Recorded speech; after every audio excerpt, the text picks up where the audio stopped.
boa tarde a todos. Gostaríamos de fazer todos bem-vindos a esse novo módulo, né, do ciclo de palestra no TEDx 2023, o módulo de saúde digital. Hoje a gente está contando com a presença e apresentação do professor Luiz Roberto, que é nosso coordenador aqui do TEDx, da UFC. Pessoa com vasta experiência e entendimento nesses temas de saúde digital, e a proposta dele é poder nos ensinar um pouco mais, compartilhar seu conhecimento das competências digitais, qual a importância da gente conseguir entender melhor, nós como profissionais da área de saúde, entendermos melhor sobre o tema, né, das competências digitais, para que a gente possa se enquadrar melhor nessa nova era, né, do atendimento em saúde, que é a era digital. Seja muito bem-vindo, professor. Vocês podem participar compartilhando perguntas, que o professor vai ter um tempo a seguir para poder responder as perguntas de vocês através do chat. Olá, pessoal, tudo bem? Bom, eu gostaria de comentar hoje sobre as competências digitais, mas introduzindo a necessidade de todos possuirmos alfabetização, letramentos e literacias. Esses três termos, na verdade, eles vêm sendo utilizados há muito tempo, inclusive sua origem historicamente ocorreu em datas diferenciadas. A primeira preocupação que todos nós vimos, chegamos a presenciar no passado em nosso país, foi com o problema da alfabetização, né? Porque, para que você possa ter inserção digital, é, sem dúvida, absolutamente necessário que as pessoas possuam alfabetização. Os três termos hoje, inclusive, podem ser todos usados no plural, porque existem várias alfabetizações, letramentos e literacias.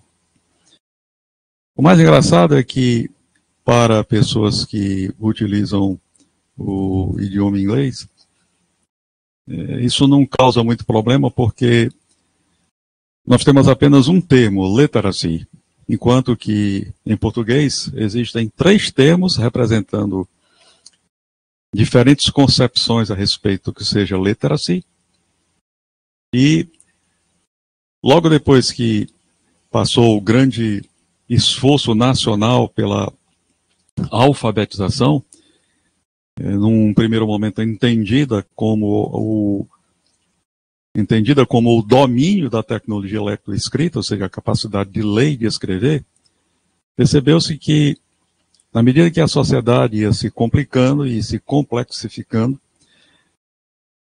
não era suficiente você apenas saber ler e escrever. Era preciso que você soubesse ler, soubesse escrever, mas que você pudesse compreender o significado das coisas que você lia e compreendia, porque percebeu-se que muitas e muitas vezes as pessoas adquiriam a capacidade de dominar o código lectoescrito, o código da leitura e da escrita, mas a compreensão do que havia sido lido ou escrito era muito prejudicada. Ou seja, as pessoas não conseguiam entender um texto, não conseguiam escrever um texto de forma que conseguissem transmitir uma mensagem, e, não conseguindo isso, a participação da pessoa no seu contexto social, a interação social ficava prejudicada.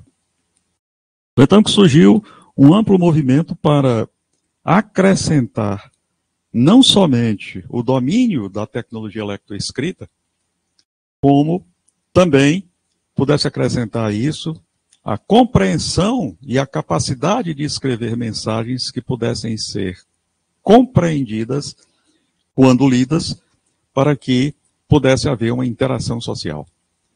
No âmbito do contexto digital, seria semelhante ao fato de uma pessoa que sabe abrir e fechar um computador, usar minimamente algumas ferramentas, mas que tem dificuldade, por exemplo, de conviver na esfera digital, utilizando mídias sociais, utilizando redes sociais, não sabe para que serve o LinkedIn, não sabe para que serve outras coisas, e muitas vezes se limita somente a convivência social usando os comunicadores instantâneos e, na grande maioria, do WhatsApp.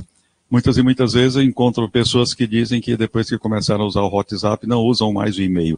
Quando na realidade, o que você precisa hoje é ter letramento suficiente para saber, inclusive, quando usar de forma produtiva a interação dessas ferramentas diversas, de tal forma que você possa construir uma presença social adequada. Né? A literacia é, então, uma outra manifestação de domínio dessas ferramentas ainda mais eficiente, mais eficaz, porque você passa, inclusive, a ter condições de dominar como intervir nessas ferramentas, acrescentando um grande conceito que é o do espírito crítico para desenvolvimento da consciência ética. Né? Muito bom. Então, hoje, quando nós falamos, né, no desenvolvimento de competências digitais, precisamos entendê-las como um conjunto de conhecimentos, de habilidades e, fundamentalmente, de atitudes para que as alfabetizações, os letramentos e as literacias possam estar constantemente em correspondência, em convergência e interatividade para que nós possamos realmente ter uma participação efetiva e não apenas uma participação periférica, uma participação apenas de ser aquele profissional que sabe onde é o botão que aperta, mas sem capacidade de desenvolver esse espírito crítico e essa sensibilidade para entender o contexto principal da nossa convivência de uma forma ética. Né? Tudo isso, por sua vez, nos coloca diante de uma perspectiva que está constantemente em curso, que é a perspectiva da transformação digital que está ocorrendo na sociedade. Logicamente que quando você adentra nessa imensa quantidade conceitual de novos termos e novas expressões, você precisa delinear bem as expectativas para que você consiga perceber e decidir quais os caminhos que possam levar a superar lacunas.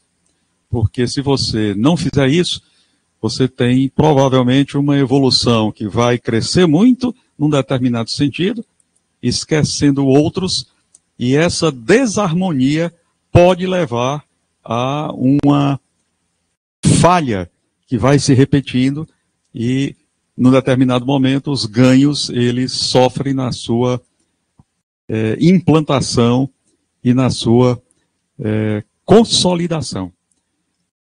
E, evidentemente, que o nosso principal paradigma aqui vai ser avaliar em que medida tudo isso, essas expectativas e essas lacunas que precisam ser superadas no país, influenciam, né, nesse sentido de comprometer a consolidação que deve ocorrer nas mudanças necessárias da educação médica e em saúde, em especial num país que implantou a saúde digital, está em processo de implantação da saúde digital. Não é? Além do mais, é preciso entender que isso também vai influenciar nas práticas profissionais dos profissionais de saúde, já está influenciando as práticas profissionais de praticamente todas as áreas do conhecimento, ninguém está imune a isso, né?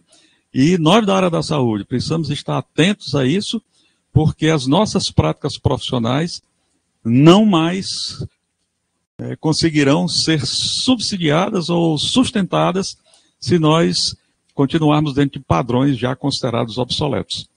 Por isso, essas lacunas que serão mencionadas mais no futuro precisam urgentemente ser superadas.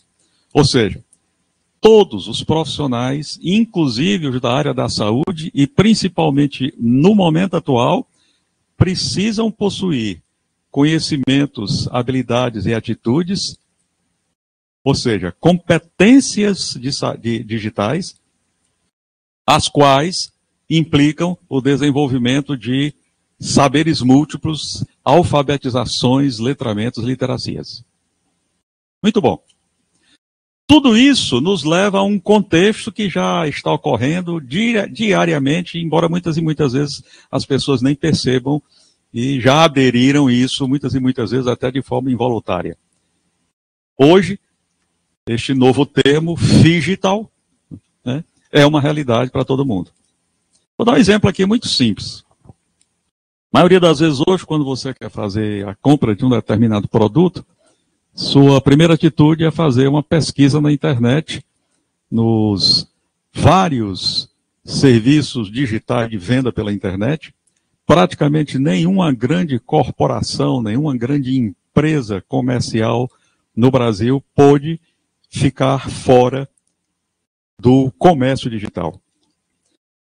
Diante disso, a maioria de nós, como consumidores, faz uma pesquisa na internet.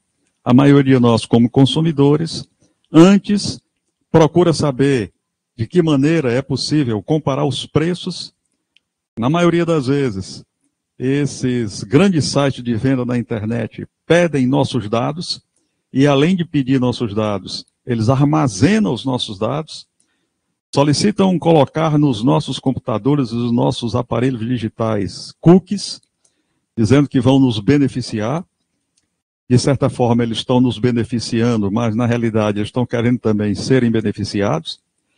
A grande maioria das lojas que não quiseram aderir ao comércio digital foram lojas que desapareceram do comércio, precisaram reinventar seus departamentos de vendas, seu departamento de marketing, porque precisaram aderir a toda uma lógica nova de propaganda, marketing, vendas, manutenção de relações com o consumidor.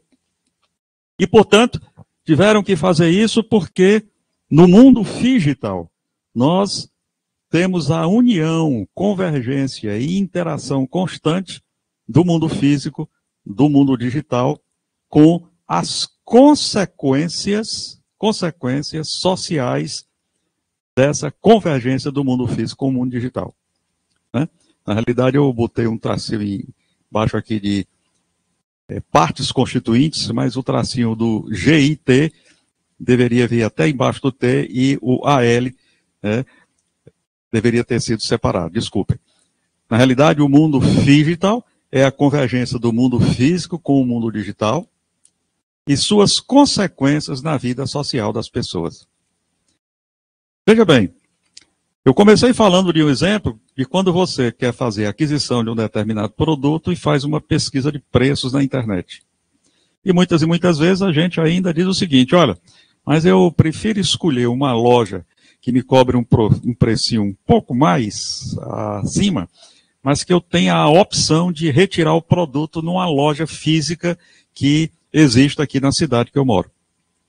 Por exemplo, hoje você compra muita coisa no Mercado Livre e existem postos do Mercado Livre, porque qual é a vantagem disso? Você pode, na hora de receber o produto, abrir a embalagem, examinar o produto no local que você está recebendo o produto, que você já pagou antecipadamente, ou efetuar o pagamento no momento de receber o material que você quer, e dizer, bom, se na hora que eu abrir aqui, esse material não corresponder ao que eu quero, ou eu testar, e ele não funcionar, eu imediatamente digo, olha, eu não recebo, pode devolver.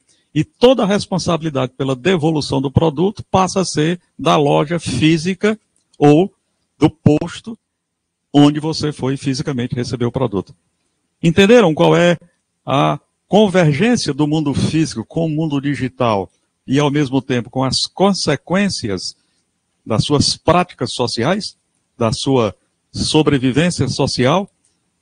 Como isso influencia na sua maneira de transacionar e de comercializar? Além do mais, existem outros exemplos, por exemplo, com a aquisição de produtos de consumo que são já no formato digital. Um exemplo bem clássico disso são os livros digitais. Aquele ato de você hoje comprar qualquer material de leitura, ele deixou de ser um ato em que você faz isso, como diz um pesquisador que há pouco tempo eu li, transacionando átomos. Quando eu compro qualquer material digital, o que eu transaciono, apesar da intermediação digital, no fim é um produto digital, como esse aqui. Mas se eu compro um livro no formato digital, eu estou transacionando, na verdade, bits e bytes. Ou seja, o mundo digital se apoia no mundo em que a transformação digital, apoiada em suas duas grandes colunas, permite que eu transacione do físico para o digital, inclusive colhendo suas implicações sociais de uma forma muito mais rápida, muito mais efetiva. Né? Muito bom. A perspectiva, portanto, é a chamada perspectiva da transformação digital, na qual existem duas grandes colunas. A coluna da convergência digital, por quê? Porque nós utilizamos para todas essas transações no mundo digital, da linguagem digital, do código digital, portanto, dos bits e bytes, portanto, dos códigos criados a partir dos zeros e uns, da sequência de 0 e 1, e através de divergência de plataformas. De nada adiantaria que eu pudesse transformar todos os dados e todas as informações que hoje são a grande moeda do mundo em todas as suas manifestações sociais. Dados que são produzidos de uma forma avassaladora. Nunca na história da humanidade tantos dados foram produzidos, armazenados e processados. Um processamento, na maioria das vezes, instantâneo, e um processamento que, na maioria das vezes, é inclusive um processamento que nós não damos conta de que ele está sendo realizado, e colocado à disposição dentro de um conceito recente, que é o conceito de trabalhar nas nuvens. Você usa o software como serviço. Hoje você pode utilizar um software e comprar fisicamente uma mídia e colocar este software dentro do seu computador, mas pode comprar uma licença, uma assinatura e usar esse mesmo software disponibilizado nas nuvens, bastando que você faça esse acesso na medida em que você tenha condições de ter esse acesso, e tudo isso é realizado de forma em que tudo fica cada vez mais transparente para que o usuário possa navegar de forma, muitas e muitas vezes, inclusive anônima, para questões de proteção da sua individualidade. Não é? Ou seja, é um mundo completamente diferente a cada década que passa. Quando nós estávamos na transição do milênio, a grande preocupação ia ser com o famoso bug do milênio.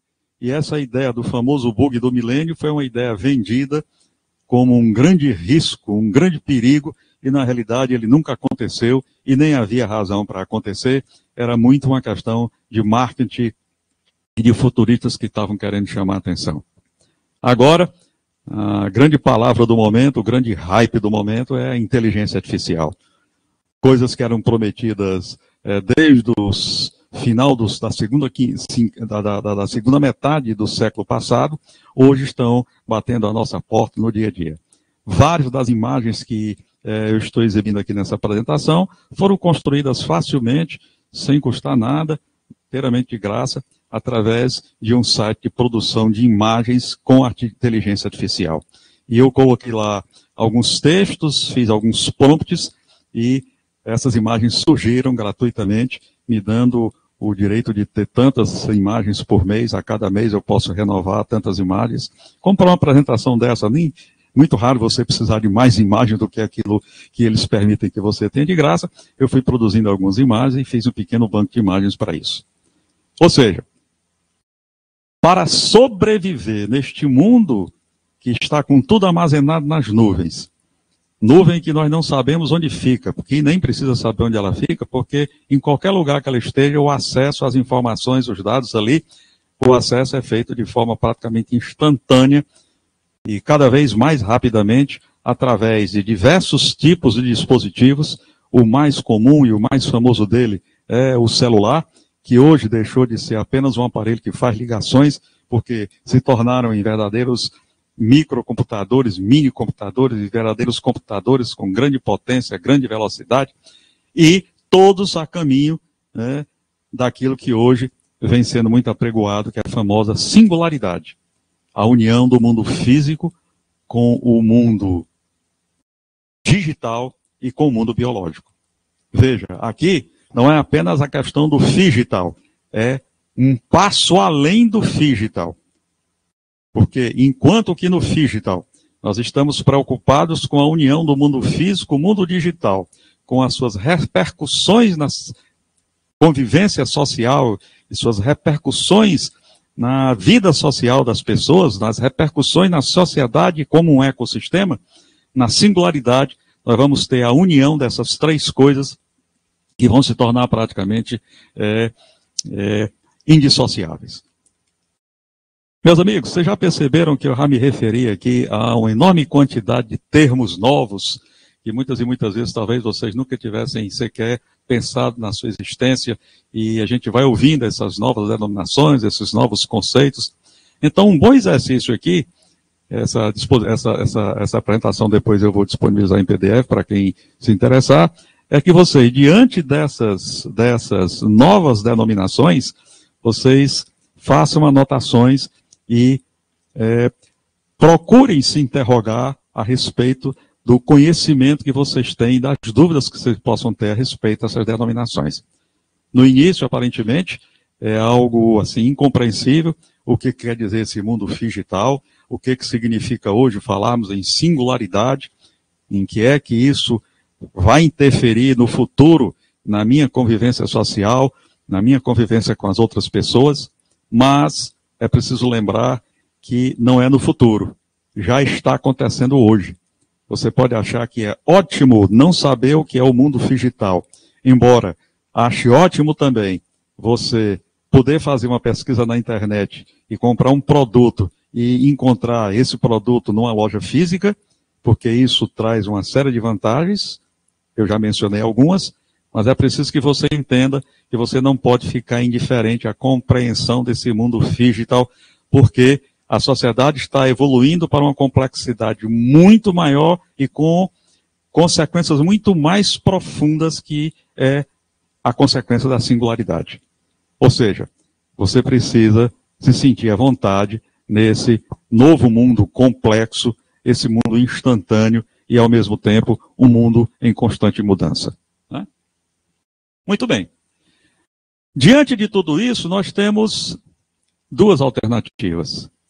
A alternativa número 1, que é a mais promissora e a mais otimista, e essa é a que eu acredito, é a alternativa da abundância. Hoje, devido às consequências da transformação digital, nos levando a um mundo digital e à condição de singularidade, nós temos perspectivas concretas de, pela primeira vez na história da humanidade, combater a escassez. Isso é cada vez mais importante, porque a gente sabe que a natureza tem sido constantemente esgotada nos seus recursos para sustentar a população mundial. Mas hoje, a partir de diversas possibilidades do mundo digital, do mundo das ômicas, nós temos condições de combater essa escassez de forma eficiente, eficaz, para termos sustentabilidade no mundo em que vivemos. A outra alternativa, infelizmente, é simplesmente o caos. Ou seja, se nós não soubermos utilizar os recursos que as possibilidades da transformação digital nos trazem e soubermos utilizar isso com inteligência, nós, ao invés de termos abundância, vamos aprofundar o caos. Na saúde digital, isso tem sido perceptível, inclusive por organizações internacionais, a principal delas, a Organização Mundial de Saúde, que preconiza a necessidade de formação da força de trabalho. E aqui vem um primeiro alerta. No Brasil, os principais documentos que dão sustentabilidade à implantação da saúde digital, que dão uma retaguarda, um respaldo para a criação e implantação da saúde digital no nosso país, não falam em formação da força de trabalho, ainda falam muito na necessidade de criar recursos humanos. E recursos humanos, infelizmente, é uma denominação muito ampla, porque quando se fala na formação da força de trabalho, é preciso que a gente comente quem são os principais atores nessa força de trabalho, com destaque para os profissionais das tecnologias digitais da informação e das comunicações, para os profissionais da área da saúde e para os profissionais das chamadas tecnologias de operação. De nada adiantaria ter tecnologia digital da informação e das comunicações se não tivéssemos também o trabalho dos profissionais das tecnologias operacionais, com destaque para a gestão, planejamento estratégico. Lembrando que sem planejamento estratégico nós não vamos conseguir fazer um bom uso das tecnologias digitais, da mesma forma que nós precisamos de logística, da mesma forma que nós vamos precisar de governança. Ou seja, não é uma questão puramente tecnológica, é uma questão que vai além da questão tecnológica. E, principalmente, é preciso lembrar que os vários atores desses diversos contextos, esses diversos grupos profissionais, eles precisam se entender, precisam conversar, precisam deixar de praticar o mero tribalismo, a defesa do seu espaço de trabalho como intocável, com tentativa de dominar os demais grupos.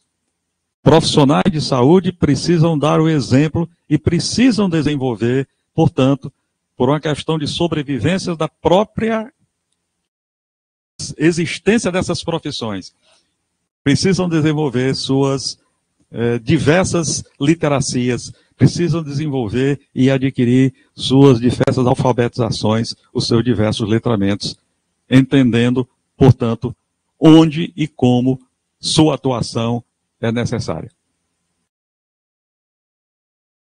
Tudo isso está ligado ao fato de que hoje nós temos na saúde digital um objetivo que é denominado como o Triple Aim, um objetivo que na realidade tem 3 grandes vertentes, ou 3 objetivos enfeixados em um único fenômeno, que é o fenômeno de vivermos numa sociedade digital.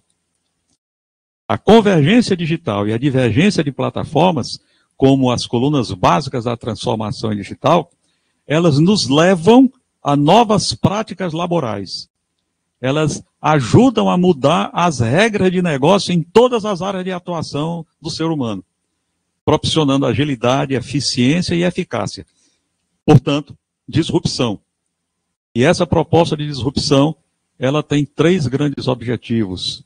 O primeiro grande objetivo é melhorar a qualidade da atenção, e isso ficou muito claro na pandemia, quando a qualidade da atenção pôde ser levada a diversos locais onde não era possível estar fisicamente presente, nem o paciente e nem o profissional de saúde.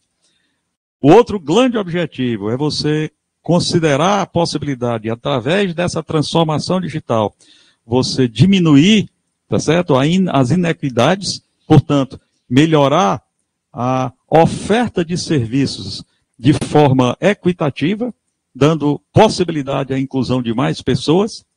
E um terceiro grande objetivo é você, reduzindo os desperdícios, você reduzir também os custos, porque você consegue negociar de diversos modos a melhor aplicação dos recursos, né? Já se fala, entretanto, a existência de um quarto grande objetivo, que é o grande objetivo que tem dupla vertente, a de melhorar a qualidade e a satisfação da jornada de saúde do paciente e, ao mesmo tempo, melhorar também a qualidade e a satisfação da jornada de trabalho dos profissionais. Tudo isso, pessoal, por isso, só é possível de ser alcançado através de uma prática ou das práticas educacionais. Aqui entra em jogo a necessidade da educação à distância online, da EAD online. Essas iniciativas de formação a curto prazo, essas iniciativas de treinamento, essas iniciativas de capacitação, Portanto, como eu vou enfatizar mais à frente, elas são incapazes de facilitar e de propiciar que nós possamos atingir aqueles 4 objetivos da saúde digital, principalmente os 3 primeiros, né? Assim, é preciso que na EAD Online nós desenvolvamos também o conhecimento sobre o que é o design instrucional, ou seja, o planejamento pedagógico. É preciso que a gente imagine que na educação à distância online não é a questão apenas de você fazer transposição didática, e sim transição didática. Para que nós tenhamos um bom resultado educacional, uma formação adequada, uma aprendizagem significativa, olha aí outro termo, uma aprendizagem significativa, não basta apenas você utilizar recursos digitais para entregar dados, para entregar conhecimento, para entregar material. Não é apenas uma simples transferência de conhecimento. É mais do que isso. É entregar conhecimento, mas ajudar que esse conhecimento se transforme em aprendizado.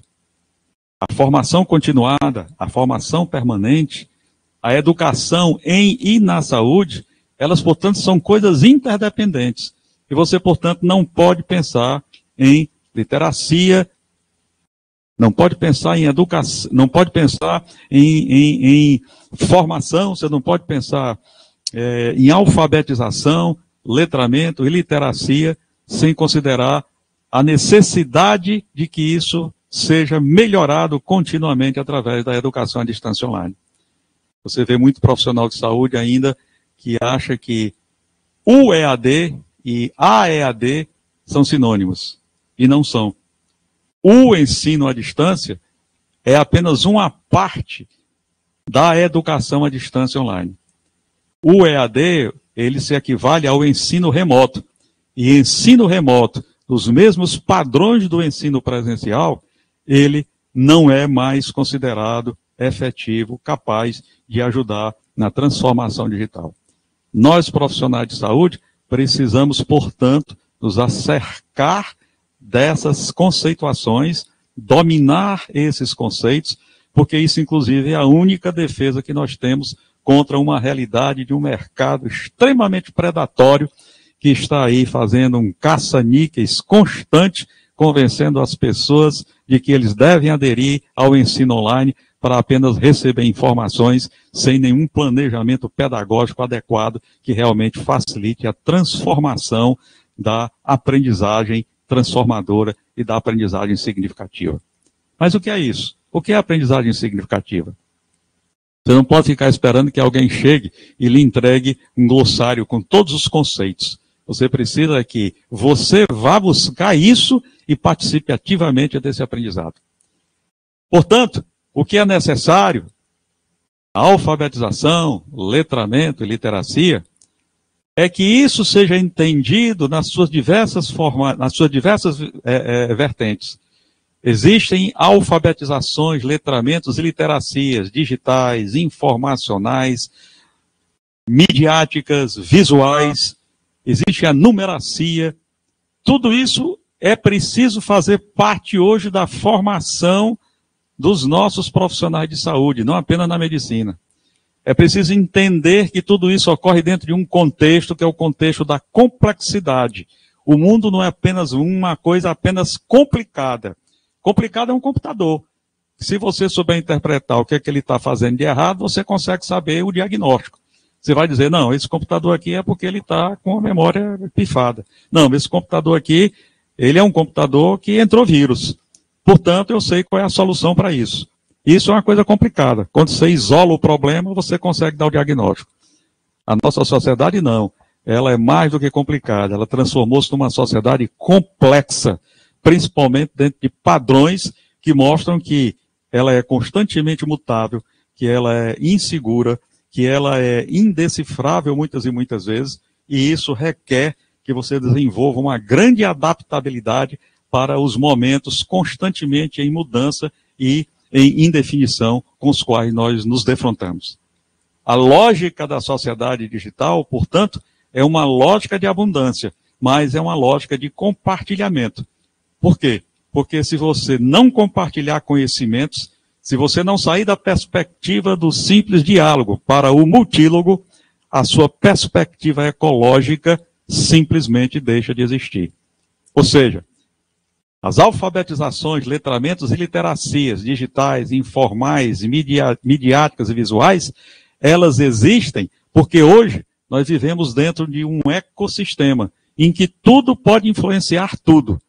Não é apenas você ficar olhando para o equipamento e olhando para o paciente e achar que porque você tem o domínio do equipamento com os dados do paciente, você já está fazendo o seu papel.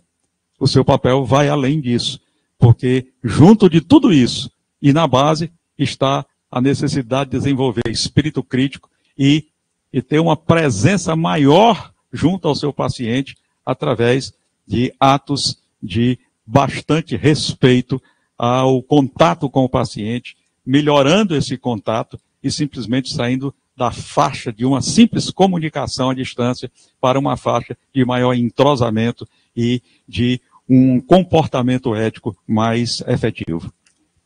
É muito fácil você se esconder atrás do aparelho e fazer de conta que está atendendo bem o paciente. Quando se faz isso, está se fazendo exatamente o contrário do que nós precisamos que a sociedade digital nos possibilite. Há, sim, uma disrupção tecnológica. É preciso entender que todas as tecnologias em transformação, elas trazem uma perspectiva de disrupção, tanto negativa quanto positiva, porque são tecnologia de interrupção. E sendo tecnologia de interrupção, elas são tecnologias que podem causar o oposto da melhoria da comunicação. Elas podem, inclusive, causar um grave problema de falta de tempo, porque o tempo é simplesmente desperdiçado, embora o dia continue apenas com 24 horas. Lembrem-se, tecnologias digitais da informação e da comunicação são tecnologias disruptivas e podem trazer benefícios, mas podem trazer também bastante malefício, né? A única maneira que a gente tem de evitar tudo isso é a gente melhorar a nossa própria qualificação, as nossas competências. Tudo isso alicerça-se na Revolução Digital em curso, inserida na 4ª Revolução Industrial, mas queiramos ou não, já com os pés adentrando na 5ª Revolução Industrial. A revolução que vai se caracterizar pela singularidade, como já foi comentado. As principais consequências é a necessidade de aprender a viver dentro de um tsunami tecnológico, em que fronteiras de tempo e de espaço foram completamente desqualificadas. Nós não temos mais, talvez o termo nem seja desqualificar, foram rompidos. Nós não temos mais fronteiras de tempo e espaço para praticamente nada. Os modelos de negócio mudaram. Valores de sustentabilidade estão em constante processo de mudança e de evolução. Hoje, o grande desafio é o aprendizado ao longo da vida e por toda a vida, o long life learning. Hoje, ninguém tem dúvida da educação móvel e da transição didática que se torna necessária para que o aprendizado seja um aprendizado significativo. Por isso, é preciso valorizar realidades como letramentos, alfabetizações e literacias, mas dentro de padrões que todos ainda têm dificuldade de entender, que são os estilos de aprendizagem. É muito simples entender. Todos nós sabemos que as pessoas aprendem de forma diferente.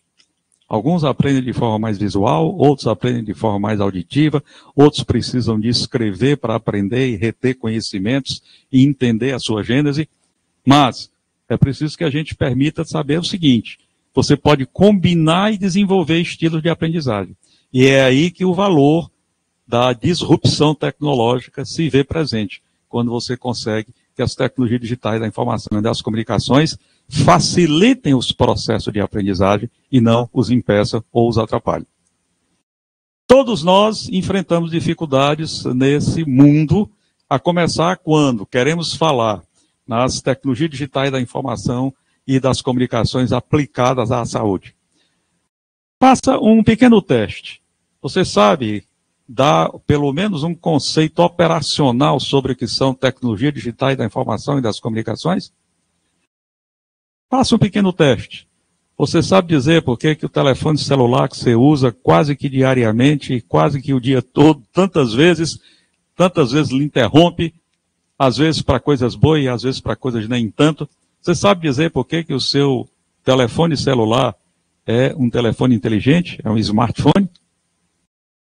Converse com seus amigos e seus colegas. Será que eles sabem por que nós falamos tanto hoje em tecnologia digital e da informação e das comunicações e que elas são a melhor denominação para o que já foi chamado novas tecnologias, para o que já foi chamado tecnologias da informação e das comunicações, as TIC?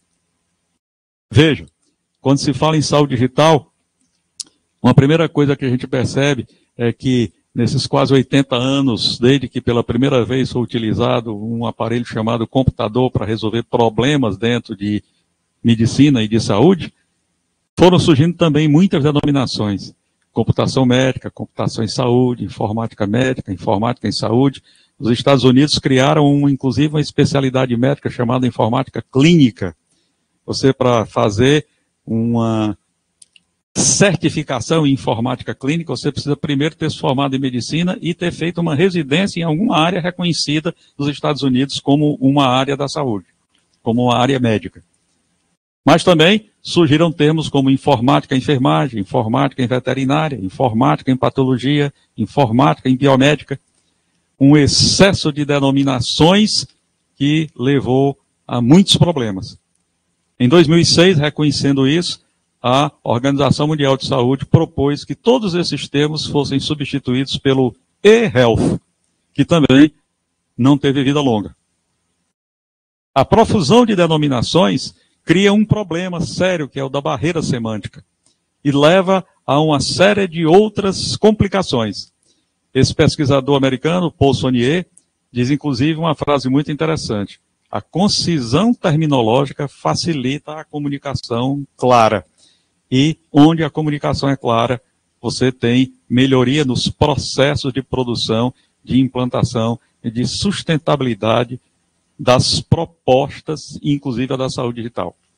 Por isso, em 2018, a Organização Mundial de Saúde, novamente, na sua 71ª Assembleia, recomendou que todos aqueles termos anteriores fossem substituídos por um único termo e em escala digital, uniformizando a denominação.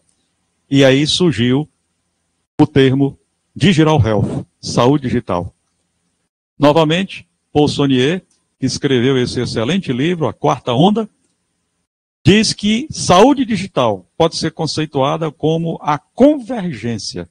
Portanto, vejam essa palavra, a convergência.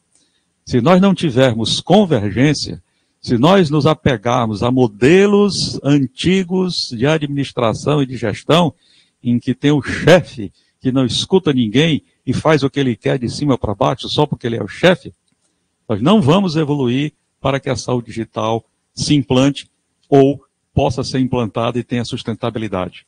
Então, a saúde digital, segundo Paul Sonnier, é a convergência entre a revolução da genômica com a revolução digital, com a saúde, os cuidados com a saúde, a vida e a sociedade. E, se há convergência com a sociedade, fica bastante evidente que nós temos aqui duas coisas a destacar. Primeiro, que a saúde digital é eminentemente uma questão cultural. Em segundo lugar, a saúde digital é um processo ecológico, ou seja, a saúde digital tem efeitos na sociedade. E esses efeitos podem ser benéficos ou não, porque as tecnologias digitais da informação e das comunicações, como já dito, têm uma ação disruptiva. Esse livro do Paul Sonnier, onde ele coloca essa conceituação, mas é interessante que vocês também visitem o site que ele mantém, o storyofdigitalhealth.com, diz que teve uma verdadeira epifania quando percebeu que tudo que ele, como profissional da área de tecnologia, estava fazendo dentro da área da saúde, utilizando as TDIC, era, na verdade, uma coisa que poderia ser chamada Digital Health, termo que ele atribui, inclusive, a um grande pesquisador americano que é médico e cardiologia, que eu vou mostrar um pouquinho mais à frente dele. Paul Sonnier, portanto, tem essa conceituação que é muito interessante, porque fala e destaca a necessidade da convergência. Muito bem. Outro médico que pesquisa muito nessa área é um iugoslavo que mudou-se para os Estados Unidos há muito tempo, chamado Bertalan Meško, e ele tem também um site muito interessante, e esse site dele, ele se autodenomina de o médico futurista. Aqui no YouTube tem várias pequenas palestras dele, pequenas apresentações, e neste endereço aqui, vocês podem ver a palestra que ele deu dizendo quais as 5 principais recomendações que eu daria a um médico que hoje quer entrar na seara da saúde digital. Primeira recomendação, o paciente deve sempre estar no centro das atenções. Portanto, use a tecnologia para melhorar a satisfação da jornada do paciente com a melhorar a satisfação do paciente com a sua jornada de saúde. Portanto, não use o computador para você resolver o que você acha que tem que resolver com o paciente ao seu lado e mais distante do que se ele estivesse realmente à distância. Não se esconda atrás do computador nem da tecnologia. Outro conselho. Os médicos devem liderar o uso da saúde digital. Portanto, saúde digital tem a ver com o conceito de liderança apreciativa. Os conceitos que você não entende, você anota para que a gente possa discutir e depois indicar outras leituras.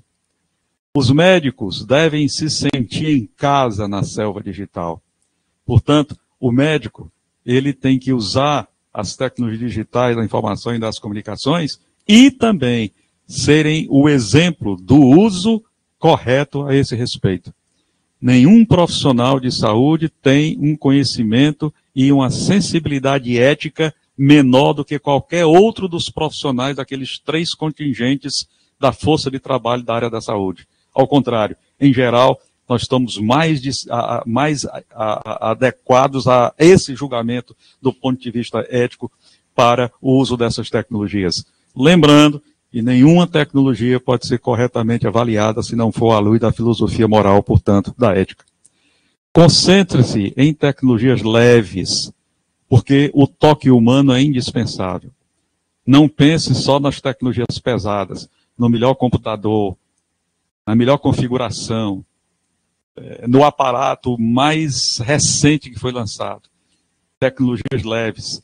Recentemente, o próprio Bertalan Meško, numa das suas postagens, mostrou como hoje já tem se desenvolvido alguns dispositivos vestíveis que, colocados nos sutiãs, podem detectar e ajudar, através de tecnologias de ultrassonografia corporal, ajudar no diagnóstico mais precoce de câncer de mama, facilitando muito o tratamento e salvando vidas. Finalmente, o outro grande conselho: aprimore suas capacidades cognitivas. Talvez essa seja a principal indução para que profissionais da área da saúde, médicos em especialidade, desenvolvam suas alfabetizações, seus letramentos e suas literacias para desenvolver suas capacidades cognitivas. Eu acrescentaria ainda que, sem desenvolvimento de competências digitais, é praticamente impossível você hoje desenvolver uma cidadania digital adequada à convivência social adequada, respeitosa e a comunicação não agressiva. Portanto, use a tecnologia de forma criativa. O grande problema na educação já foi mencionado há bem 30 anos atrás por esse docente de uma faculdade de medicina na Índia, o Setu Raman. Inclusive, eu entrei em contato com ele pedindo a referência dessa citação e ele me respondeu dizendo que era de um livro que ele tinha escrito um capítulo e o único exemplar que ele tinha perdido, portanto, não tinha condição de me referir ao livro, mas que mandava dizer, tá certo, uma indicação bibliográfica onde podia ser encontrado, né, a citação do livro. E ele dizia o quê? Veja, como é que nós estamos ensinando os médicos para o próximo milênio? E ele dizia, o problema na formação dos futuros médicos é que nós estamos formando médicos para amanhã, ensinados por professores que estão usando os currículos de ontem. E às vezes eu tenho ideia de que não são os currículos de ontem, são os currículos de anteontem, tá certo? Os nossos currículos médicos e os da área da saúde estão extremamente defasados. A última grande novidade que houve no ensino médico foi o uso das chamadas metodologias ativas de ensino e aprendizagem. Mas, se vocês querem saber, o Brasil ainda não tem feito quase nada para adaptar os seus currículos da área da saúde às novas exigências das tecnologias digitais da informação e das comunicações e, portanto, da criação de competências digitais. No contexto nacional, existem algumas realidades que trazem consequências graves. Diversas denominações ainda perduram. Ainda não se tem utilizado a saúde digital como aquela denominação guarda-chuva que possa fazer uma convergência em termos internacionais. E o pior, nenhuma dessas denominações ainda foi reconhecida na CAPES como área de conhecimento.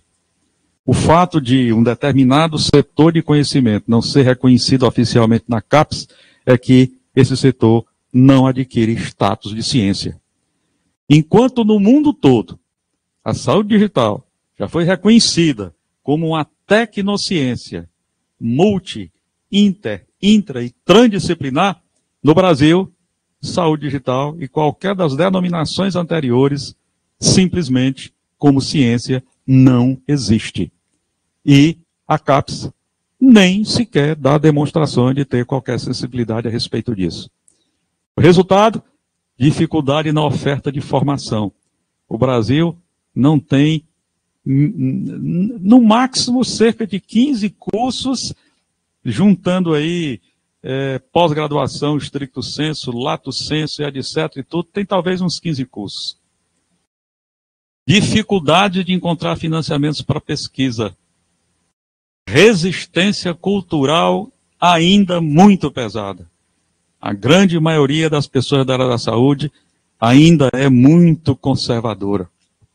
Os nossos conselhos regionais de medicina, na maioria das vezes, não se sensibilizam em criar câmaras técnicas relacionadas à saúde digital, porque acha que, como saúde digital não é uma especialidade médica, não precisa ter uma câmara técnica, quando deveria ser o contrário. Vamos criar câmaras técnicas para conseguir que o Brasil aprove saúde digital como uma área de conhecimento e de atuação médica, porque sem isso jamais vamos conseguir colocar uma residência em saúde digital. O Brasil não tem programa de residência em saúde digital, porque para isso existir precisa primeiro ser reconhecido como área de atuação do médico.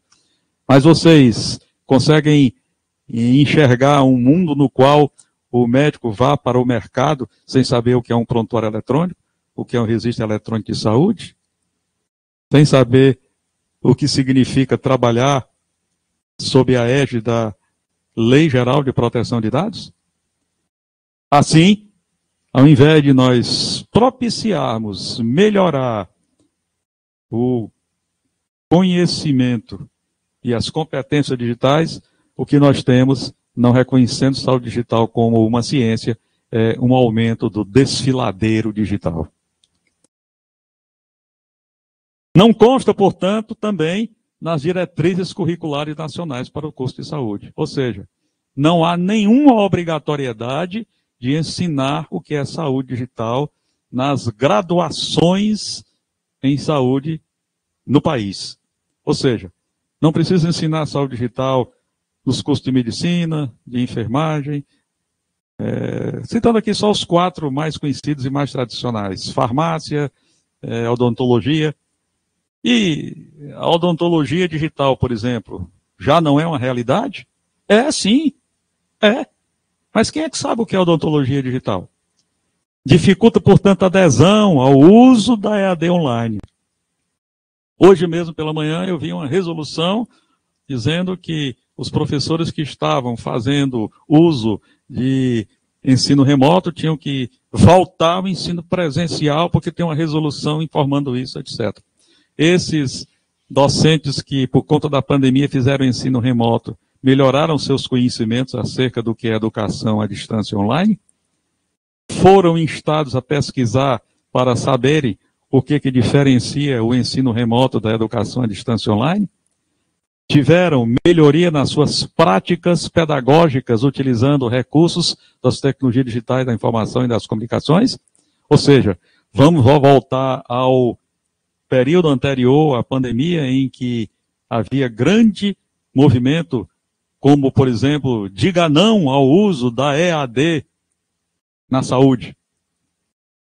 Vamos, então, propiciar que apenas mantenhamos tecnologias educacionais obsoletas, dificultando o desenvolvimento de consciência ética? Finalmente, como já comentei, no contexto nacional, saúde digital também não constitui a área de atuação do médico. Isso nos leva à manutenção de profissionais com baixos letramentos, no plural, sem preparo para atuar na prática da saúde digital, com baixa adesão às modernas propostas de formação continuada e permanente, porque não inclui educação à distância, pouco estímulo à formação de docentes que saibam o lugar da tecnologia como meio e não como fim, um grande desconhecimento ainda sobre as vantagens da educação à distância online, comparando apenas com o ensino remoto, e grandes riscos, porque nós já estamos atuando dentro das determinações da Lei Geral de Proteção de Dados. Meus amigos, é, portanto, importante refletir. Saúde digital não é apenas uma questão de tecnologia. Requer competências múltiplas por ser uma ciência, na verdade, uma tecnociência multi, inter, intra e transdisciplinar. Implica convergência, complementaridade. Nós aprendemos mais quando aprendemos com os outros. Requer educação desde o início da graduação. É isso que está acontecendo em todos os países em que a saúde digital está sendo implantada com êxito. Pra vocês terem uma ideia, um grande exemplo é na Alemanha. Saúde digital, não com esse nome, porque na realidade esse nome não existia na época, foi incluído nas graduações da área de saúde e em medicina, em especialidade, que foi a pioneira desde os anos 60. Requer construção de uma força de trabalho, não apenas de recursos humanos, mas requer uma mudança cultural. Portanto, apenas capacitação e treinamento é insuficiente. Depende, não por acaso, de educação e de formação. Essas as minhas considerações, espero que possa ter alertado para vocês o quanto ainda precisamos aprender. Esse é o meu contato, lembrando que isso aqui é um L minúsculo, não é o IRO, esse IRO parece que na UFC não existe, e o meu contato telefônico e coloco à disposição de vocês. Obrigado, desculpem se passei muito do tempo previsto. Gostaria de agradecer o professor Dr. Luiz Roberto, excelente apresentação. Eu acho que todos nós que somos profissionais da área de saúde, quando a gente se depara com esses conceitos, a gente pode sentir alguma dificuldade nesse entendimento, eu acho que isso é bem real, né? Então, a gente começar a se apropriar, né, das terminologias para a gente conseguir falar a mesma linguagem é de suma importância. O professor tem nos ensinado, para mim particularmente aqui, a companhia dele, sob sua instrução, a entender um pouco mais sobre essas terminologias, a necessidade realmente da gente conseguir falar a mesma linguagem. Quando ele falou aqui, e a gente teve algumas oportunidades de falar sobre isso, o termo, né, a palavra convergência vem muito frequentemente, porque na verdade o que a gente identifica, eu acho que os estudantes já identificaram isso, é que a gente vive um universo na área de saúde de divergência. Às vezes a divergência é do docente, né, que é detentor do conhecimento, né, né, você é o suma sacerdote do conhecimento e não consegue compartilhar isso. Às vezes é do médico, que é detentor do tratamento, né, e não consegue compartilhar as coisas com o paciente. E às vezes, da nossa própria ignorância em usar a tecnologia, como o professor falou, para a gente se esconder atrás dela. A gente, depois da pandemia, já teve oportunidade de conversar sobre isso, né, professor, que os colegas ficaram com medo, né, com medo da telemedicina, de uma forma geral, que vai ser um tema mais a seguir específico desse módulo, né, desse ciclo de saúde digital. E as pessoas ficam com medo, em vez de tentarem convergir, elas divergem, às vezes, por medo do que pode acontecer. Eu tive a oportunidade de fazer um curso, que é o que o professor estava falando, é de educação à distância, que na verdade o pessoal começou a confundir esse conceito que o professor estava falando, né? Que educação à distância é gravar uma aula, né? Uma aula presencial e transmitir. Então isso trouxe muito divergência das pessoas não terem aceitação, porque na verdade os profissionais, os docentes não foram ensinados, né, não foram preparados a fazer o ensino online, né, professor? Então, acha que é só fazer uma transmissão, como se fosse uma transmissão do que é presencial. Eu acho que o professor é um grande defensor disso aqui, que busca, né, e a gente tem buscado aqui no NUTEDS, trazer essa tecnologia de uma forma adequada. Eu só tenho a agradecer aqui a presença do professor e convidar vocês também a poderem estar aqui conosco nas próximas aulas. A próxima terça-feira, né, vai ser a aula da professora Lídia, vai falar sobre competências em informação e EAD online em saúde. A gente vai ter a oportunidade de falar um pouco mais sobre esse tema. A gente vai ter telesaúde e aplicação na telemedicina com a doutora Magna e sistema de informação em saúde, fechando esse bloco de saúde digital que vai ser com o doutor Wellington. Vocês estão convidados a participarem com a gente. E eu só tenho agradecimento ao professor pela apresentação, foi sublime, e como ele disponibilizou o contato, eu posso reiterar que ele realmente é uma pessoa disponível para responder, então podem realmente entrar em contato com ele. Às vezes não é aquele convite que o pessoal diz que é convite de carioca, né? O pessoal costuma dizer, né? Põe ali o contato, mas não responde, mas ele vai responder e ele é uma pessoa muito acessível que tem realmente detentor de um conhecimento muito grande a esse respeito. Muito obrigado por vocês, muito obrigado, professor Luiz. E até a próxima, na terça-feira, nós contamos com vocês novamente. Esqueci de falar. Essas palestras, a Ana Lúcia chegou a comentar aqui, vão estar disponibilizadas integralmente. Eu sei que são muitos conceitos, são muitas informações. O professor deu várias referências biográficas, né, professor?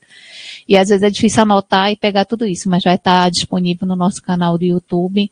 A partir de mais ou menos uns 2, 3, até 5 dias vai estar disponível lá no nosso canal do YouTube todos esses conteúdos do ciclo de palestras. Muito obrigada.